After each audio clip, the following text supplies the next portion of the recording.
So, hello, fellow coin collectors, and this is the second in the series of pretty much coins I'll have for sale. These are just extras that I actually have, and this is actually a plug. So, anyway, let's just go through them. So, Switzerland has pretty much used the same currency coins since about 1940s for most of them, depends on the actual denomination. So, the lowest value they actually had until 2006 was the 1 cent. And this is the actual 1 cent, 1973. I don't actually have the issue that they issued between 1850 and 1941. This is the 1948 to 2006 issue.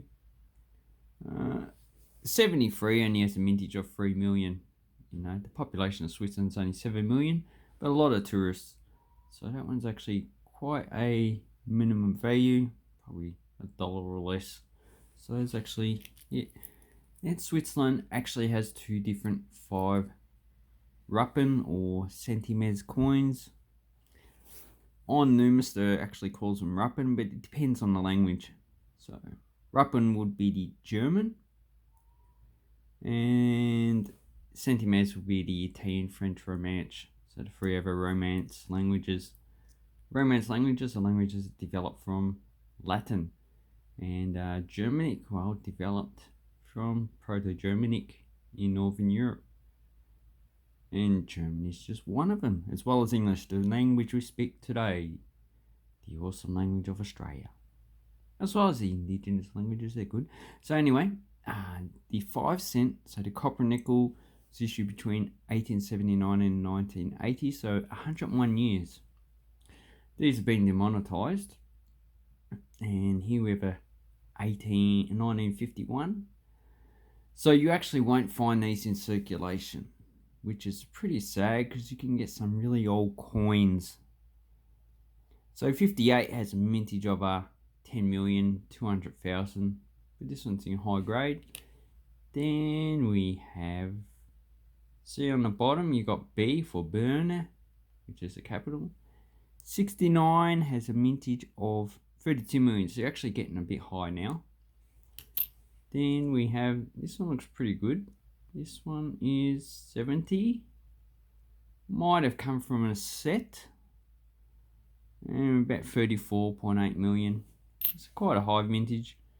Then we have another one. You can see the actual as coin rotation. So this is 67, 13 million. And the last coin is the current one. So this is actually the aluminium bronze, so 92% copper, 6% aluminium, 2% nickel. And this is 1.8 grams, in which the copper nickel one is 2 grams. And this started minting in 81, so this will be quite common. 2008, so you shouldn't have no problem getting these in Switzerland. This one a mintage of 40 million, which is actually quite high for a 5 Rappen coin. Last 2018 mintage was 28 million. So that's a 5 Rappen. Then we have the 10 Rappen. So I have made another video on these before. This is actually the oldest circulating coin design ever. Well, not ever, but that's currently in circulation. The Wushu from China actually circulated for 800 years. And this one's only a baby. It's only been in circulation since 1879. So in theory, you can actually get old coins in circulation. And this one, as you can see, is quite well worn. Oh, these are also copper and nickel. The 1851s are actually bullion coins. Let me pick that coin up again. So that one is 1885. So 116 years old. 1885. 3 million. So quite a low mint. Actually, for the time, it's actually quite a high mint. One of the highest. Then we have another one. So 1920. So we actually have a 35-year period, which is pretty much a lifetime for a lot of people. A lot of people don't actually reach 35 years of age. Oh, don't be like that, Glenn. Oh, it's just reality. Okay, 1920, 3.5 million. So the mintage figures really didn't increase that much in a 35-year period. Then we actually have 1933. So this is actually the nickel series. So you can probably see this one actually, the copper nickel actually goes like a greyish colour. The nickel actually keeps its nickel silver colour. So these ones are issued between 1932 and 39, and they've now been demonetised. So because the actual specifications are the same as the current coin, you can probably get these in circulation. But they should be magnetic. So if we take a magnet, yeah, magnetic. So with modern technology, it should be quite easy to actually remove these from circulation using magnetism. Anyway, 33 at a mintage of 2 million. So we're getting quite a lower mintage.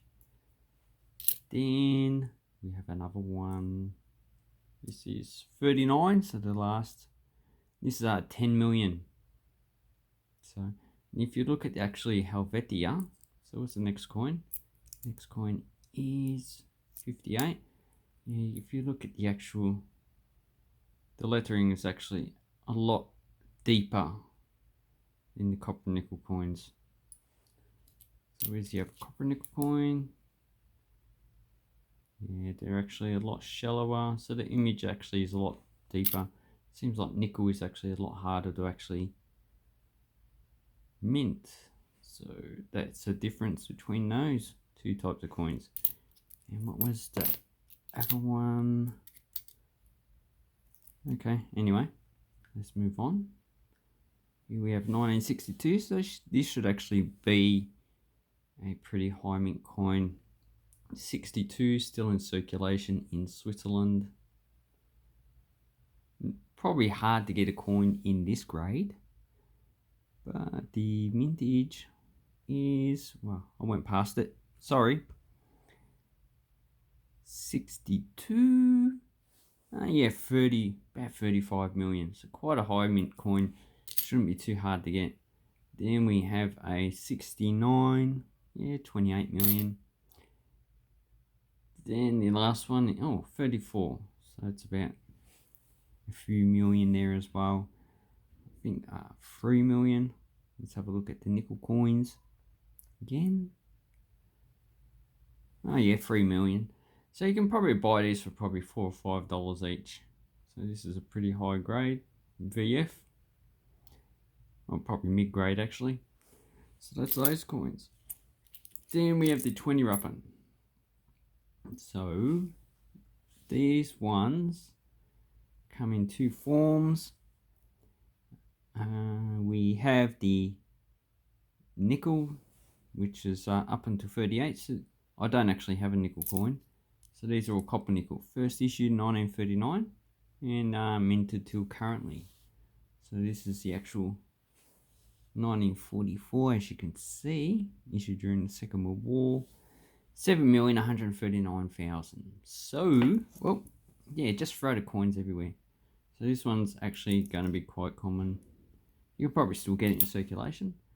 And we have a 69. Should also be high mint. Yeah, 39 million. So it should be quite common as well. And 81. This one actually looks like it is 22 million, but it looks like it might come from a set. Bit damaged though. Then we have the half a franc. So this is actually pretty much the same size as Australian 5 cent. So here's a 5 cent coin. Okay, just 5 cent. Oh, actually, it's a little bit smaller. And if we have a look, we actually have two versions. So we have a silver and a copper nickel. So copper nickel 1968, they actually minted. But I think 1969 is when they actually started to issue these for circulation. And these are actually quite a nice coin. So 1875 to 1967 was when they issued the silver. And in theory, you could actually get the silver ones in circulation. Probably because of the same design. 43 had a mintage of about 4.5 million. And the actual silver value of this one is $2.20. So about 2 Swiss francs, should I say. And as you can see, the design's pretty much the same. Now all those stars, they could represent one canton. So that's what those stars represent. Helvetia. The Helvetii were a pre-Rome, I think, of Germanic people or Celtic people from Switzerland. I can't remember which one it is. And then we have the 68 half franc. It should actually be a high mint coin. So that one. So we've got two. We've got one with B and one without B. So this one has the B on it. And the B is 40 million. So this is probably the highest minted half franc. Then we have the 1 franc coin. So as you can see, silver, copper, nickel coin again. And the same specific design.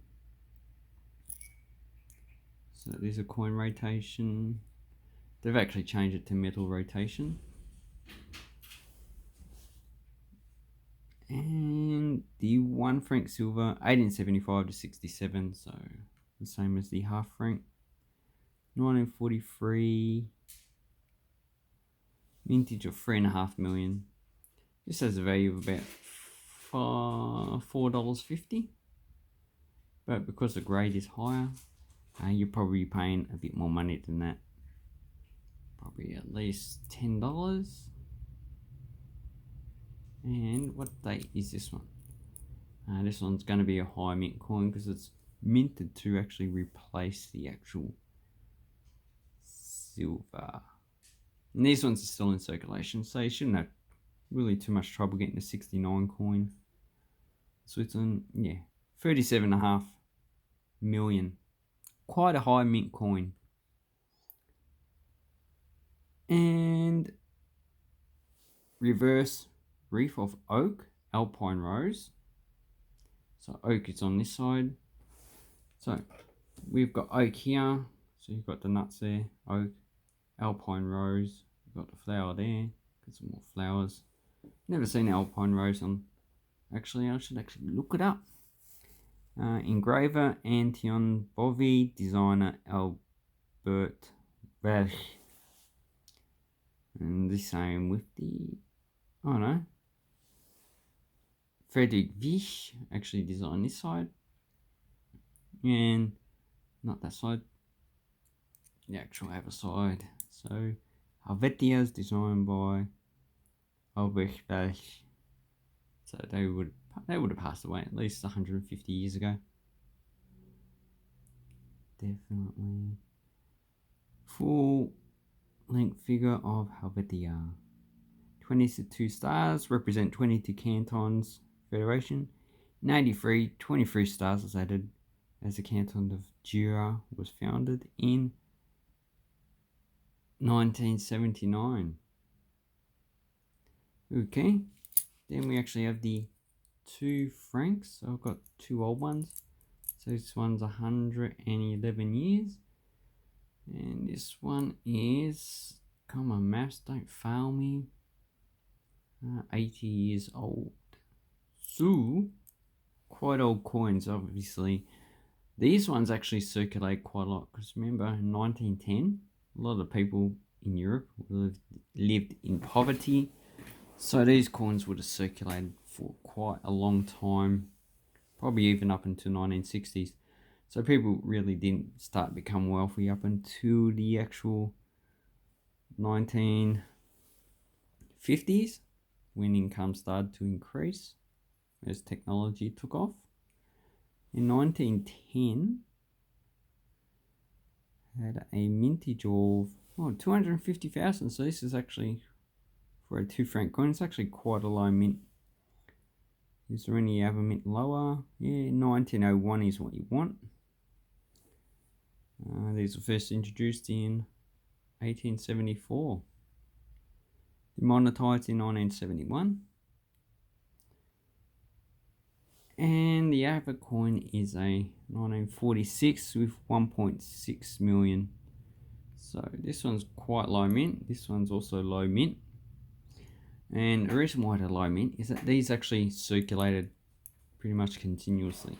So unlike the actual 1 cent, which even for the lows and low incomes, this is not worth really much and quite easily lost.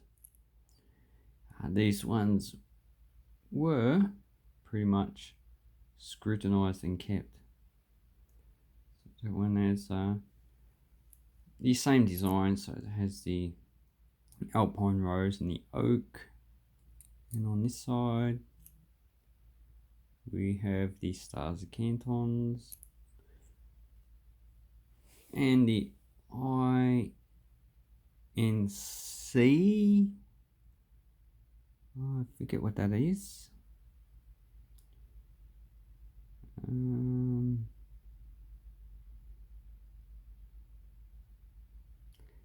A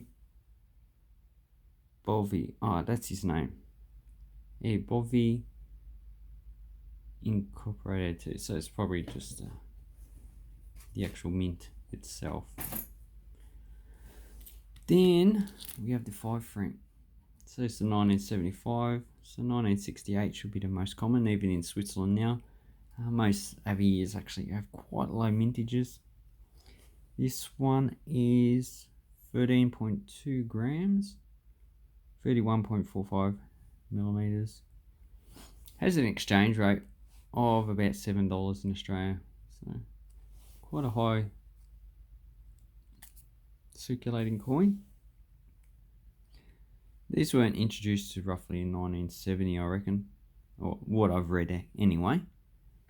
So in 1975 as a mintage of only 4 million, and actually here, so it's actually quite a low mint, but still quite a nice coin. So if you get these in circulation, it's probably a lot more wear. And here's the 68, so this is with the B. As you can see, a lot of circulation. This should still be quite common. It has about 34 million coins minted. We have the Swiss cross. And on the sides, we have Swiss Escalon with flower wreaths. Doesn't actually say what actual plants they are. And on this side, we have a herdsman. Curly-haired herdsman, facing right, wearing hooded shirt. Often mistakenly identified as William Tell. So this is probably an allegorical feature for pretty much a herdsman in Switzerland and Confederatio Helvetia. So that's probably in Latin. Here's the initials of Paul Burkhard, or Burkhard, should I say. And he also designed this side as well. And this coin used to be a silver coin. This was designed in 1922, or actually before 1922. It was a larger coin. And this smaller coin was first introduced in 1931 as the Latin monetary system actually broke down. And I've actually got quite a few other coins. I actually haven't put these on eBay yet. So I've got one, got a few 5 cents, another half franc, another half franc. Yeah, these should actually be quite common. Then 91, 67, got the 2 Ruppen. And this one was issued up until 1974. Then it was withdrawn from circulation. So same design as the actual 1 Ruppen. So we have the wheat one on the other side, just across. Yeah, not bad.